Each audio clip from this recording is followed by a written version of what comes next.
ეს ვიდეო ბლოგი მედიაზეა, კრიტიკულად ქართული ოცნების ბანდის, როგორი მკაცრი ვარ არა, მკაცრი ვარ, კვეთრი ვარ, ვაღიარებ. ქართული ოცნების ბანდა ხელისუფლების მიმართ კრიტიკულად განწყობილ მედიაზეა. ანუ არავითარ შემთხვევაში არ ვგულისხმობ მათ, ვისაც მე მედიაზე ვერ ვუწოდებ, რუსთავი ორს, იმედს, პოსტივის, საზოგადოებრივ მაუწყებელსაც კი, აგრეთვე ამავე ქვაბში, ჩასახარშია, თუ არ ვწდები მაესტრო, თუ არ ვწდები ჯორჯიან ტაიმსი. უმრავლეს შემთხვევაში მათ ისეთი სპიკერები ხავთ, ყველას უკლებრივ. უმრავლეს შემთხვევაში კი არა, თითქმის ყოველთვის, რომლებიც ქართული სახელმწიფოს წინააღმდეგ მომართული იარაღები არიან, მომართულ იარაღებად უნდა მივიჩნიოთ, ხოლო ვინც საქართველოს სახელმწიფოს, ქართულ სახელმწიფოს ებრძვის, ის მე ჯერ ერთი ქართველად არ მიმაჩნია. ანუ მიმაჩნია ქართულ გვარიან რუსად თუ მაინც და მაინც.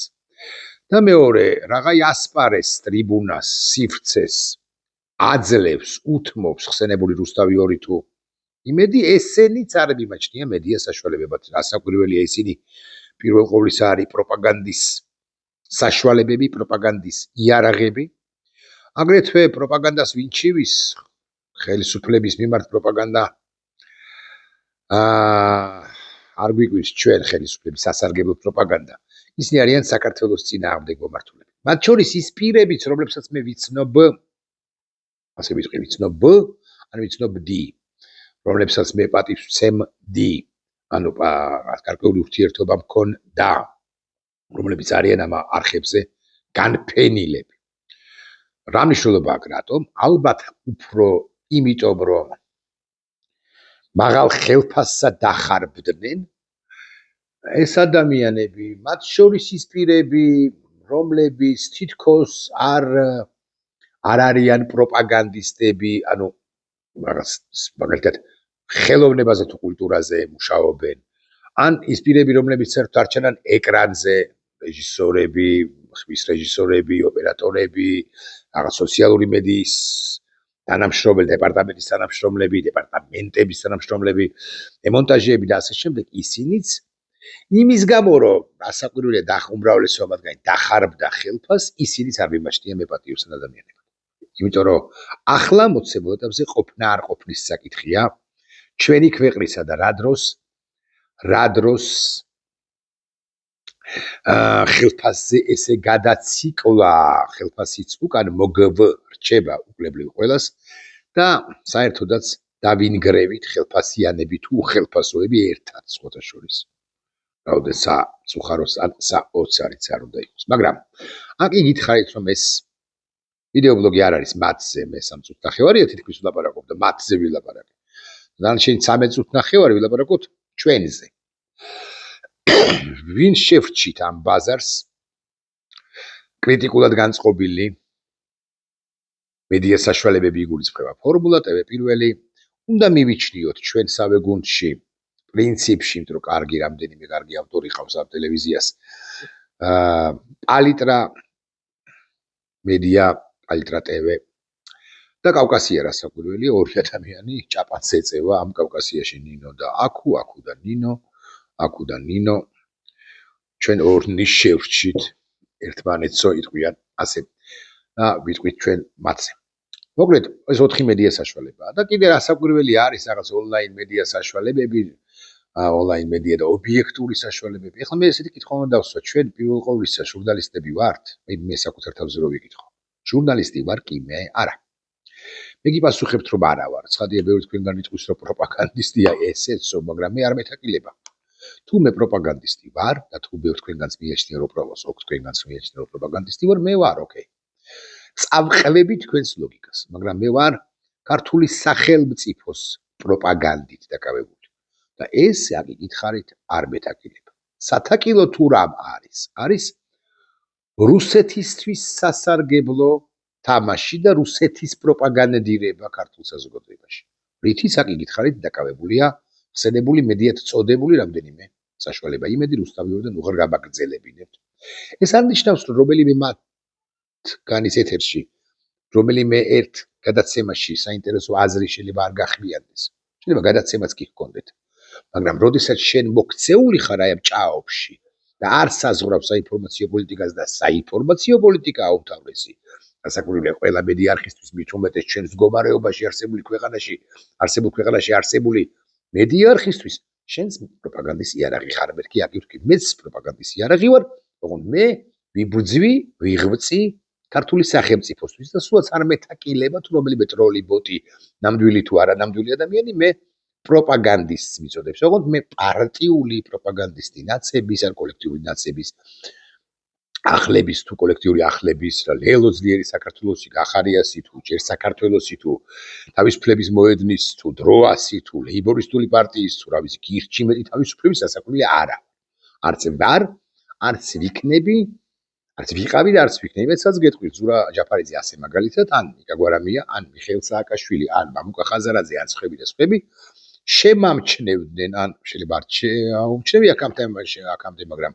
მომავალში უთუოდ შემამჩნევენ და ასეც ვარმე ასეც მუშაობ რომ მათაც შემიძლია კბილი გავკრა რასაკვირველია ისე რომ საერთო პროცესია როგორც ასეთი არ დავაზიანო საერთო პროცესის დაზიანება ძალიან მძიმეა და ხანდახანზე ხშირად მე ბჭყალებში პროპაგანდისტს მithქვამს რომ იცი რა არის ახლა არ გავაკრიტიკებ ასე მაგალითად მიხეილ სააკაშვილს მამუკა ხაზარაძეს ნიკა გვარამიას თუ ელინე ხოშტარიას ეს უკანასკნელი ატუნდა გავაკრიტიკო პატიბარი ქალია მაგრამ რომც არ იყოს პატიბარი მაინც იმიტომ რომ ემანდ მე არ შევიტანო ბზარი თუ საკუთარ თუ სხვათა ხმაში და საზოგადოების რაღაც ნაწილი ის თამდენი მაყურებელი მიყურებს მე შემიძლია გაჩვენოთ ჩემი მაყურებლების რაოდენობა თვის განმავლობაში ბოდიში რო არ გავაბივიდეს ტყუილი და ეხლავე გაჩვენებ თვის განმავლობაში Facebook-ზე ანუ Reels-ებში არის ეხლა ერთად ვნახოთ ანუ მე ეს ჩემი მოგონილი ცხადი არ არის ხო ანუ როდესაც შევდივარ დეშბორდში და ვაჩვენებ იმას ამდენ გამოჩნდება არ ვიცი ყურეთ 3 მილიონ ესე აი აქ არის ხო 3.600.000 მაყურებელი მყავს თვის განმავლობაში 2%-ით მეტია ეს მიმდინარე თვეს ვიდრე გასულ თვეს იყო ანუ 3 მილიონიდან რაღაც 360.000 არა 36.1% ხო მენდობა ხო ასაკურები ხერდა იგივე მაყურებელიც არის 3 მილიონი მოხაღმოსახლის ვერ არის ქვეყანაში მაგრამ 1% მე ხო მენდობა არ რაღაც მაყურებლის აი მაგალითად აი ამ კონკრეტულ დღეს 200 პირობითად ხო 290.000-მა ნახა ჩემი ვიდეობლოგები ვიდეო რილსები და აქედან 1% 2900 ხო მენდობა 2900 მე არ უნდა არ შეიძლება რომ ვუთხრა რომ ისინი ცუდები არიან ამიტომ ბევრჯერ ცუდები ან საკრიტიკოები არიან ამიტომ ბევრჯერ მე თავი შემიკავებ კარგი ეხლა ეს ყველაფერი მეორე ხარისხოვანია საბოლოო ჯამში ქართულ კრიტიკულ მედიაზე ვლაპარაკობ რომელშიც ერთმანეთზე უკეთესი ახალი თავები ჟურნალისტები არიან ბევრი მიქია და ახლა კონკრეტულად არც ერთ მათგანს არ დავასახელებ თუ ფორმულადან თუ TV პირველიდან სხვებიდან ხო ასე მიქია და შემიქია პირები რომლებიც ტელემედიაში სულაც არ მუშაობენ მაგრამ ონლაინ მედია გამოცემებში და მათ შორის ანალიტიკურებში მუშაობენ ანალიტიკურ გამოცემებში მაგალითად რეალ პოლიტიკ რო არის ესეთი პოლიტიკს რო არის ესეთი გვერდი ხო ამ ჯგუფს ყავს ახალგაზრდები ბევრად ახალგაზრდები მე სადღა ვარ ახალგაზრდა როგორ ვარ ახალგაზრდები რომლებიც საუკეთესოები არიან კვალიფიკაციის თვალსაზრისით თუმცა ძალიან ესეთი აკადემიურები გაწონასწორებულები სწორები მე ხანდახანზე ხშირად შურს ხოლმე ამგვარი ადამიანებისა როგორ ინარჩუნებენ ისინი წონასწორობას მე ხო ესეთი აღელვებული კაცი ვარ კარგი ეხლა რატო ყვები ამ ყველაფერს ირაკლი ღარიბაშვილი უნდა ვახსენო ირაკლი ღარიბაშვილმა ისე თქვა რომ გამოაქვეყნა 3 ეპისტოლე პირველი მეორე და მესამე ერთმანეთზე უარესები მე თუ მკითხავ თავდაპირველად ბიზნე ივანიშვილის დავალებით გამომიგზავნეს რომ ეს ყველაფერი დავიდა ვინმე მამუკა მდინარაძემდე მამუკა მდინარაძეს ეს ყველაფერი არ გასცდა მე ვიღაც ნათესავის არის თუ ახლობელია ოჯახის თუ არა ოჯახის ჩართული ამ ყველაფერში და ასე შემდეგ ჩვენ მედია კრიტიკულად განწყობილი ქართული ოცნების ბანდის მიმართ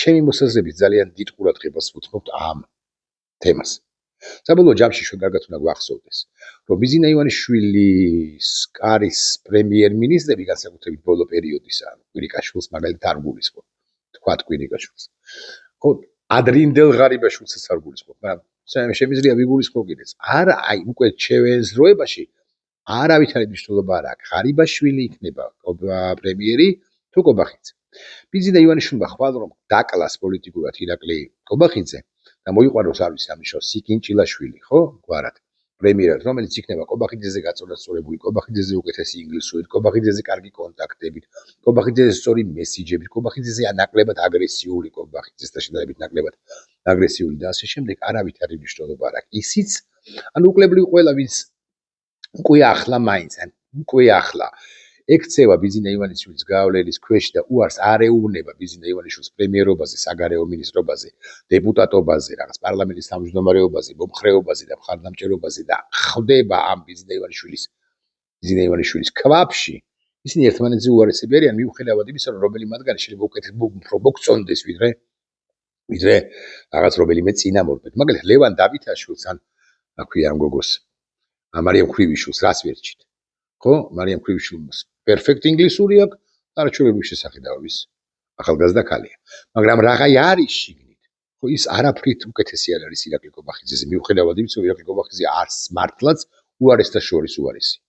ანუ ცუდია, ბიზინასთან უკლებრივ ყველა მისული ახლა ერთმანეთზე უარესია და ვინც უკეთ გამოიყურება მარიამ ქვრივიშვილი, ვინც უკეთ გამოიყურებოდა ლევან დავითაშვილი, ან ვინც უკეთ გამოიყურება რა ვიცი, თავდასხმის უწყების ხელმძღვანელი ირაკლი ჩიქოვანი ინგლისურის კარგი მცოდნე და პრინციპში რას ვერ შეხამ ირაკლი ჩიქოვანი, მაგრამ რაღაცა ხარ უკვე შენ ჩახარშული ხარ ამ ქვაბში, იმიტომ რომ შენ ეს იმ შემთხვევაში კი თუ შენ გაქვს სურვილები რომ გარკვეულწილად შეცვალო რაღაც შიგნიდან გამოასწორო ვითარება, რასაკვირველია ეს არის იქნება ამაო მცდელობები და აღარც ცდილობ, ანუ შეგუებული ხარ და შენს აი ჟურნალისტებად წოდებულები რო ვახსენე, ხო? შენს პრინციპში ხელფასზე და ვინც ის არა მხოლოდ ხელფასზე ხარ ორიენტირებული, ფოკუსირებული, ხა მე ჩიქოვანს არ წამებ ხა კორუფციონერობა მისი არც გამიგია, მაგრამ ამავე ქვაბის წევრი რო რომელიც პროგრესს ამ ქვეყანას არ მოუტანს წარმატებას, ამ ქვეყანას არ მოუტანს იმ პარტიის წევრი როა, იმ პარტიის იმ ხელისუფლებაში, საპარტიო თუ პარტიულ ხელისუფლებაში რო ფაქტი. მაგრამ აქ იგითხარით, ხა ამაზე კი არ ვლაპარაკობ მედიაზე, ჩვენ არ უნდა ვუთმობდეთ საკმარისზე მეტ დროს ვუთმობთ ახლა ირაკლი ღარიბაშვილის პირველ, მეორე და მესამე ბლუყუნს პირდაპირ მნიშვნელობით. და ჩემთვის როგორც ამომრჩევლისთვის, არა როგორც კოლეგისათვის, არამედ როგორც ამომრჩევლისათვის გაცილებით მნიშვნელოვანი სხვა საკითხები ეთქვის ეს სიგში მართლა ც როგორ ვაგვარებთ ტერიტორიულ პრობლემებს, კონფლიქტებს უშუალოდ ქვეყნის შიგნით, ეთნო კონფლიქტები მინდა დავარქვა მათ, მაგრამ მოგეთ კონფლიქტებს აფხაზებთან და განსაკუთრებით აფხაზებთან და თუნდაც ეროვნებით ოს მოქალაქეებთან. რას ვუშვებით მაგალითად, აი მართლა 100,000 კი რუსია, ხო? როდესაც ხელისუფლება იცვლება, რას ვუშვებით 100,000 რუს. მე მაგალითად ჩემი მოსაზრება მაქვს იმასთან დაკავშირებით, როდესაც მე იქნება და უფრო ცუდად გავშლი, რომ უნდა გაკეთდეს საქართველოში რეგისტრაციის აქტი ან რეგისტრაციის წესი იყოს შემოღებული, დამატებით ახალი კანონი უნდა იყოს მიღებული და უკლებრივ ყველა ჩამოსული რუსეთიდან და არა მხოლოდ უნდა გადიოდეს გარკვეულ შემოწმებას და საკმაოდ დიდი პროცენტი ამ ადამიანებისა უნდა იყოს დეპორტირებული. იმიტომ რომ ამ ტესტს ვერ ჩააბარებენ. ეს ბინები რომლებიც შეიძინეს, ალბათ უნდა დარჩეთ საკუთრებაში, ვეღარაფერს ვეღარ უზავ, არ ვიცი, მაგრამ ესეც სამსჯელოა. ეკოლოგიაზე როგორ ვლაპარაკობთ, ეკონომიკაზე როგორ ვლაპარაკობთ, ფინანსებზე როგორ ვლაპარაკობთ, კონფლიქტების დარეგულირებაზე აქ იგითხარით, თავდასხმაზე როგორ ვლაპარაკობთ, აი ამ საკითხებს უნდა ეხებოდეს ჩვენი მედია, ჩემი მოსაზრებით და ნაკლებად უნდა აშუქებდეს, მაგრამ ნაკლებად უნდა განიხილავდეს ირაკლი ღარიბაშვილის განსხვავების, ირაკლი ღარიბაშვილის პირველი წერილის განსხვავების მეორე წერილისაგან და რაღაცა მეც მახასიათებს სიმართლე ითხრა ხმ მარტო სხვაებზე კი არ ვლაპარაკობ, ხო? საკუთრივ კრიტიკულიც რო იყო. ნაკლებად უნდა აინტერესებდეს ეხა ღარიბაშვილს ამის შედეგად რაღაცა ბიზინა მოწყალეების თვალით გადმოხედავს ირაკლი კობახიძეს შეჭამს თუ რაღაც მამუკარგინარაძეს შებრძნის ამ კონფლიქტის გამო ბიზინა ივანიშვილი და რაღაც თეორიების განვითარება. ყველაფრის უკან არის ბიზინა ივანიშვილი. ღარიბაშვილის იმ წერილების უკანაც არ უნდა ბიზინა ივანიშვილი, მიუხედავად იმისა, დამოუკიდებლად იმისა ეს წერილები შინაარსით შეთანხმებული იყო თუ არა უშუალოდ ოლიგარქი. ბიზინა ივანიშვილი განსაზღვრავს ეს მარიონეტებს ათამაშებს. დღეს კობახიძეს წამოაწევინა თუ გუშინწინ თავი და ღარიბაშვილი ცოტაზე მეტად თავჩაქინდრულია. ხვალ იგივე ღარიბაშვილს ვიუბრუნდება თავისით. მანამ სანამ ეს კაცი კაიფობს საქართველოში, მანამდე ჩვენთან არაფერი შეიცვლება და ტყუილია მათ შორის ჩემიც. ხანდახანზე ხშირად ან ხანდახანზე იშვიათად წამსდენია რომ ეხლა იცით ირაკლი ღარიბაშვილი ყასრავ ირაკლი კობახიძე აუხტება ბიზინა ივანიშვილს და რაღაცა დამოუკიდებელ პოლიტიკასა და თუ მათ შორის კონფლიქტია, მოდი ამისკენ ვიყოთ, ან იმისკენ არ ვიყოთ და ოღონდ კობახიძე დააკლას და არავის არ დაკლავს, არავის არ მოკლავს, არავის არ შეჭამს და ასე შემდეგ. ეს ეკაიფება ტიპს. ის ამბავიც ეკაიფება, რაც ხდება ღარიბაშვილის თავს. მეორე ამბავი, მეორე საკითხი. ჩვენ ასევე მედია კრიტიკულად განწყობილი, ანუ ნამდვილი მედია გადავიციქლეთ ამ კონფლიქტებზე, გვარამია სააკაშვილი გვარამია. იქ რა სიტყვის რაღაცა ნიკამელიას ექნება თუ არა, რაღაც განცხადება ზურამ რა თქვა, დაფარი ძმანი წითლიძე რა უპასუხა, ვინანი მართალი, ვინანი თხოვანი, ელენეს ხوار დაუწერია რა. ამას ის გადავიციქლეთ. ეს ცეცხლი ჩემი მოსაზრებით, ბოდიში მიხეილ სააკაშვილის მომხრეებთან, მაინც გახსნა ამ შემთხვევაშიც გახსნა ამჯერადაც გახსნა სწორედ მიხეილ სააკაშვილმა. მე ამ მიშას ახასიათებს ეს გახსნის ცეცხლს, მიიღებს პასუხს და მე ამბობს რატომ ლანძღავთო ოპოზიციონერებმა წადით და ლანძღეთ ბიძინა ივანიშვილი. რა და ცეცხლი ოპოზიციონერების მიმართ გახსნილია უმრავლეს შემთხვევაში სწორედ მის მიერ თუ მისი მხრიდან. და ეს არ არის სწორი. 1000-ში, სამჯერ, ხუთჯერ ვირქვამს, რომ მიშა კონგენიალური მოთამაშეა, როდესაც გლობალურ საკითხებზე ლაპარაკობს და უაღრესად სოლომონ მეჯღანოვაშვილისეული მოთამაშეა, როდესაც ლაპარაკობს საქართველოზე, ან ამგვარად წვრილ საკითხებზე დაწვრილმა და ერთხელ გიგა ლევონჯავა ახსენა და ავიზი გათათხა და გალანძღა ეს პერსპექტიული კაცი, რომელიც შეიძლება ჯონათან ლივინგსტონი ვერ გახდეს მიშასავით, ვერც ვერასოდეს, მაგრამ ანუ ვერ იფრინოს ახლა რაღაც სეცაში, მაგრამ თავისი სიმაღლეებს კი განავითა პერსპექტივა აქვს და არ დაინდო მიშა სააკაშვილი. ადროს ეს არის, მაგრამ მედიაზე აღარ ვლაპარაკობთ. მედია თითქოს აი ყვითელ თემებს თითქოს ეძებს, ხო? და ამასობაში გამორჩება ხოლმე მედიას კვლავ ვიმეორებ, ჩემს მედიას, ჩვენს მედიას, მეც საკუთარ თავზე ვლაპარაკობ და გულისხმობ საკუთარ თავსაც. ის თემები, რომლებიც უფრო მნიშვნელოვანია, მართლა როგორ ვაგვარებთ კონფლიქტებს. აი მაგალითად რეპარაციების, კონფისკაციების საკითხი. ისეთ რაღაცეებში შეიძლება ხელისუფლება წოდებული ბანდის გამოჭერა, ხო ჩვენს მიერ, რაშიც ის გამოჭერილი მოცემულ ეტაპზე არ არის და მართლა კუთხეში მიმწყდეული კიდევ უფრო მეტ შეცდომას დაუშვებს. ჩვენ ფოკუსი გვაქვს გასასწორებელი, საიმისოდ რომ კიდევ უფრო რთულია, მაგრამ შედარებით მოდი ასე ვიტყვი, გაიოლდეს ქართული იგივ რუსული ოცნების დამარცხება. პოლიტიკოსებს რომ თავს შეკავება მართებთ, ეს გასაგებია. პოლიტიკოსები რომ თავს არ იკავებენ მიშა არავის სხვა შემთხვევაში სხვა, რომ არ იკავებენ, ესეც გასაგებია, ეს ფაქტია. იქნება და მე არ ვამბობ იმას, რომ არ შევეხოთ ღარიბაშვილის ბოდვებს, ან ამ გვარ საკითხებს, აი რაღაც კონფლიქტებს, ჩხუბებს სააკაშვილსა და ამ შემთხვევაში გვარამიას და სააკაშვილსა და სხვა შემთხვევაში ბოკერიას თუ ჩერგოლეიშვილს და ჩერგოლეიშვილსა და ვიღაცასა და ვიღაცასა და არა, ეს დასრულება ეს მნიშვნელოვანია, იმიტომ რომ არის საერთო პრეზიდენტი ლაპარაკობს უმრავლეს შემთხვევაში და იწვევს ხოლმე კონფლიქტებს, მაგრამ მეორე მხრივ მე მაინც მგონია და მივიჩნევ, რომ მედიამ განსაკუთრებით ანალიტიკურ გადაცემებში საკუთარ თავსაც ვეუბნები ამას კრიტიკულ გადაცემებში ეს აქცენტები კი არ უნდა გასვას. აი რაც გვაცვია, ხო? პირველ ყოვლისა ჩვენ გვაცვია გვამოსავს საქართველოს სამოსი, საქართველოს პატრიოტის სამოსი, ასე ვიტყვი. პატრიოტის სამოსით ვართ შემოსილნი და უკვე შემდგომ აი სამოს ქვემოთ ეს არის კონკრეტული პროფესია ამ პირისა, ამ შემთხვევაში ჩვენი ჟურნალისტებისა. მე პირველ ყოვლისა საქართველოზე უნდა ვფიქრობდი და არა ჟურნალისტურ პროდუქტზე იმდენად არაორდინალურ ვითარებაში ვართ და ჟურნალისტურ პროდუქტს კანს, ანუ ამ შემთხვევაში კან. ხო, თუ შევეხები, ხო, ის იქაც ძალიან მოზომილი, გაწონასწორებული მოზომილი. ჩვენ ვერ ქმნით წმინდა ჟურნალისტურ პროდუქტს უმრავლეს შემთხვევაში. არც სუბიექტურები, ობიექტურად სუბიექტურები თუ გნებავთ ასე ვიტყვი, იმიტომ რომ ფრიად არაორდინალური ვითარებაა და ახლა პირველ ყოვლისა ვართ საქართველოს მოქალაქეებიდან, ეტაპი ისეთი დრო დაუდგეს ქართულ ჟურნალისტიკას, რომ საქართველოს მოქალაქეობა ან ნებისმიერ ქვეყნის მოქალაქეობა მეორე ხარისხოვანი იყოს, ანუ პროპაგანდისტები ჭყალებში თუ ჭყალებოდ არ ვიყოთ პროპაგანდისტები საქართველოს და სწორედაც საქართველოს მედიას ქმნიდეთ ისეც როგორიც უნდა იყოს, ანუ ობიექტურს, მაღალკვალიფიციურს, ობიექტურს და შეიძლება გარკვეულ შემთხვევებში სუბიექტურსაც, მაგრამ მაღალკვალიფიციურს და რაღაც დაბალანსებულს გარკვეულ შემთხვევებში და ჟურნალისტურ პროდუქტს ქმნიდეთ ნამდვილს, მაგრამ აი როგორ შევქმნა მე ჟურნალისტური პროდუქტი მიხრას ეხლაც რომ მოვინდომო იმ შემთხვევაშიც კი თუ ხელისუფლება წოდებული ჯგუფის წარმომადგენლები ეთერში არ მოდიან. მე ხო რაღაც დეპორტიორი არა ვარ, რომელსაც პარლამენტში შეუძლია სირბილ ადევნება დაწევა ნებისმიერ მათგანთან რაღაც გიაბოლსკისთან, ხო? ხო მე ამას არ ვიგიაბოლსკის თუ ვეპატიჟები გადაცემაში მოდი მეთქი, არა იცი გეზერაშვილის ტელევიზია და არ მოვდივარ. ვეუბნები რომ აი YouTube არხია აქ მოდი, ხო არც აქ მოდის გიაბოლსკი. გიაბოლსკი კონკრეტულად და გიაბოლსკის ზოგადად. ამიტომ მე ამ რაღაც ხელისუფლებას წარმომადგენლებთან დებატსაც კი ვერ ვახერხებ მე, ანუ ართოქს ვერ ვახერხებ, იმიტომ რომ ისინი გამირბიან. ამიტომ მე ვიწყებ უკვე რასაც სუდი ეხავს საბოლოო ჯამში კარგი არ არის ლანძღვას მათ უმრავლეს შემთხვევაში. ოღონდ ლანძღვას თუგნებოთ ეს მაინც რაღაც გარკვეული კარგი ანდადებითი ელფერით შევზინოთ ამ სიტყვას, ხო? მოგეთ კრიტიკას ამ ადამიანებისა და ხშირად ან გარკვეულზე ხშირად მე წამსდება ხოლმე სიტყვები, რაც დღესაც წამსდა, ეს არის აი ბანდა არის შეურაცხყოფილია. მე ვარ პროპაგანდისტი, ვარ პროპაგანდისტი, რა საქართველოს თვის პროპაგანდისტი, ადასტურებ რომ ვარ.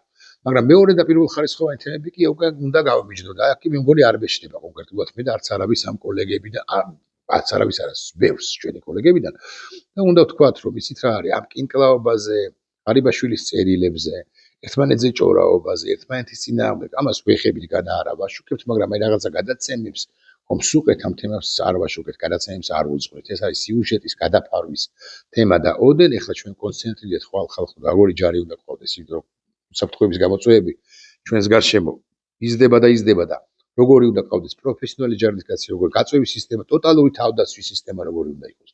ტოტალური თავდაცვის სისტემა ნიშნავს, რომ სოფელში ვარ ეხლა. აგარაც აი ჩემი მეზობელი გურამი. ხო, გურამს უნდა ეჭიროს, მართლა თოხი ხო არ ეჭირება, არ ფილთა თოფი, ხო? თოხიან თოფი, ხო? გურამს უნდა ეჭიროს, რაც იცის. აი რაც არც ვიცი სიმართლე გითხრათ, ხა რომელი მიმართულებით არის რაღაც კარგი სპეციალისტი, ხო? რაღაცა, მაგრამ აი უნდა ეჭიროს რაღაცა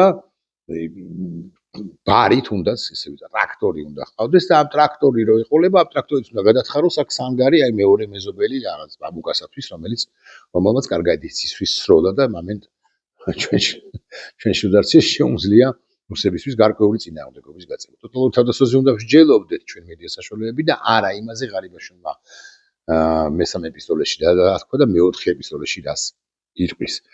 აი ეს არის ჩემი მოსაზრება. ტოტალური თავდაცვა ერთია, განათლება მეორეა, ჯანდაცვა მირამდე თემა იცით, აი ტოტალურად თემები, აი მათ შორის სოფლის მეურნეობა, რატო უნდა იყოს საქართველოს სოფლის მეურნეობის ქვეყანა, მაინც.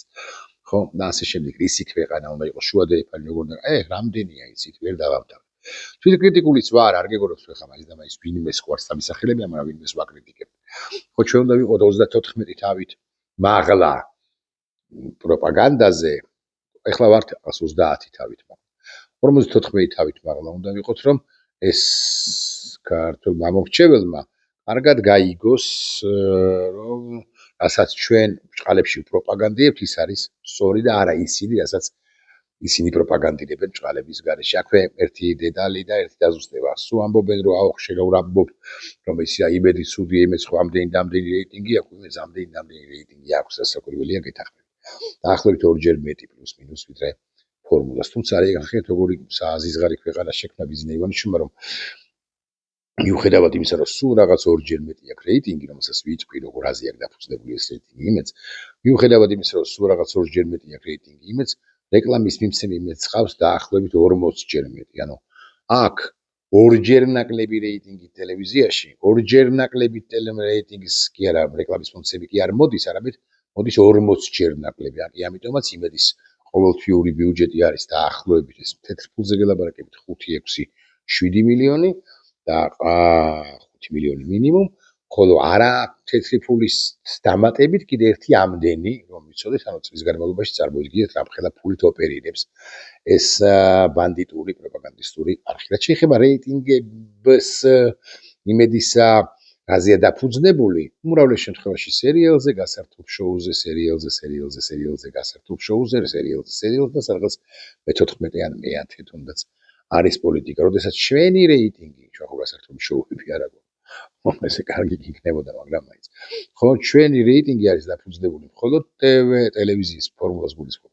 ტელევიზიის პოლიტიკური, ანალიტიკური, საინფორმაციო გამოშვების რეიტინგზე, ხო, იმას მოვაქ და იქ კი ჩვენ სხვადასხვა არა თუ არ ჩამორჩებით, არამედ ჩვენ და ტელე პირველი ხანდახან ჯაბრით კიდეც